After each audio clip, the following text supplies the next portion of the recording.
Mahigit sa 2,500 mga kabahayan at mga public infrastructure project ang napinsala sa magnitude 7.8 na lindol at posible daw matatagalan ang magiging rehabilitasyon sa mga ito ayon sa Office of Civil Defense. May update dyan si Bombo Isa Cotoner. Bombo Genesis, Bombo Jai, pumalo na sa mahigit 2,500 na mga kabahayan at mga infrastruktura ang napinsala matapos ang magnitude 7.8 na lindol na yumanig sa ilang bahagi ng Mindanao kahapon yan, 8 ng Hunyo. Ayon yan sa Office of Civil Defense. Sa eksklusibong panayam ng Bombo Radio Philippines kay Office of Civil Defense spokesperson Junie Castillo, sinabi nitong patuloy pa rin ang damage assessment habang lumalabas ang mas kumpletong ulat mula sa mga apektadong lugar. Batay kasi sa pinakahuling datos ng OCD, umabot na sa 47 na mga infrastructure ang napinsala kabilang ang mga kalsada, tulay, paaralan at iba pang pampublikong pasilidad.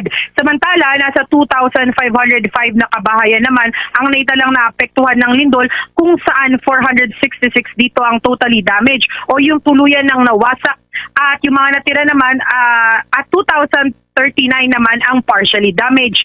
Sa Region 12 pa lamang, 9 na tulay ang naiulat na gumuho habang 19 na kalsadang nasira. Tinataya nga abot sa 900 milyon ang halaga ng pinsala sa infrastruktura. Dahil dito, nagpapatuloy ang structural integrity assessment ng mga gusali at iba pang pasilidad upang matukoy kung ligtas pa ba itong gamitin o kinakailangan ng ipasara. Ayon kay Castillo, mahalagang masuri ng mabuti ang kalagayan ng mga istruktura bago payagang makabalik ang mga residente at empleyado sa mga ito. Kaugnay niyan, pakinggan natin ang tinig ni Office of Civil Defense spokesperson Junie Castillo. So far po dun sa ating official na datos meron pong 47 na damaged structures, and then dun naman po sa mga kabahayan meron pong 2,505 na damaged houses. Ang 460 po rito ay totally damaged habang ang mahigit 2,000 naman po ay partially damaged.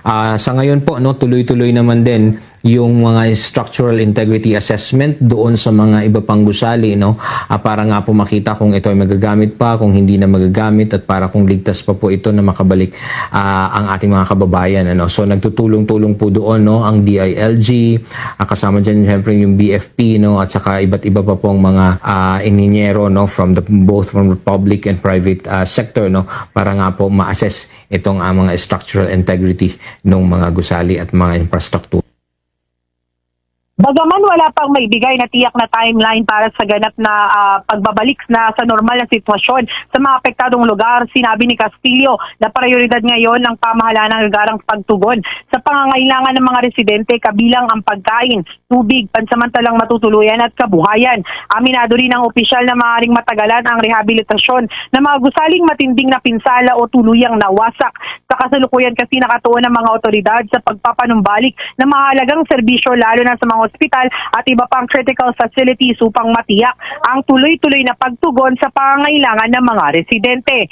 Sa pinakahuling tala, umakyat na sa 37 ang bilang ng mga nasawi habang 488 naman ang sugatan. 4 na katao rin na nanatiling nawawala at patuloy na panaghahanap ng mga search and rescue team. Patuloy ding bineberipika ng mga otoridad ang mga ulat mula sa mga pamilya at komunidad hinggil sa mga nawawalang residente. Muli, ang tinig ni Office of Civil Defense spokesperson Junie Castillo. Sa ngayon, kung timeline pag-uusapan natin dahil iba-iba nga pong sektor, hindi pa natin masabi kung gaano katagal ito, pero kasama ito sa pag-uusapan kung gaano katagal na may ibabalik sa normal na operasyon. Pero syempre, understandably, itong mga critical facilities ng mga gumuhong gusali ay medyo matatagalan po talaga yung rehabilitation nitong mga gusali na ito, long term.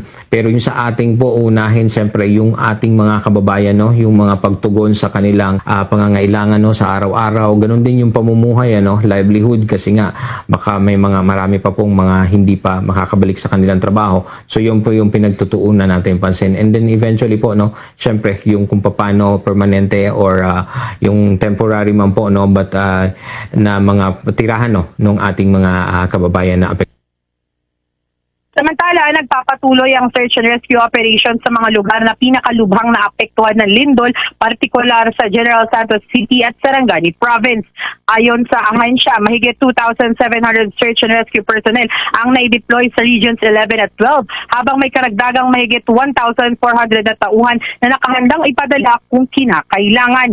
Patuloy namang minomonitor ng mga otoridad ang sitwasyon habang isinasagawa ang damage assessment, relief operations at paghahanda para sa malawakang rehabilitasyon at recovery efforts sa mga lugar na sinalanta ng lindol. Para sa Bombo Network News, ito si Bombo Isa Cotoner, and this is Bombo Radio Philippines, the number one and most trusted source of news and information. Basta Radio Bombo. For the most trusted source of news and information, visit our website at www.bomboradio.com. Follow us on Bombo Radio mobile app, Facebook, YouTube, TikTok, and X, formerly Twitter. Like, share, and stay connected. Anytime, anywhere.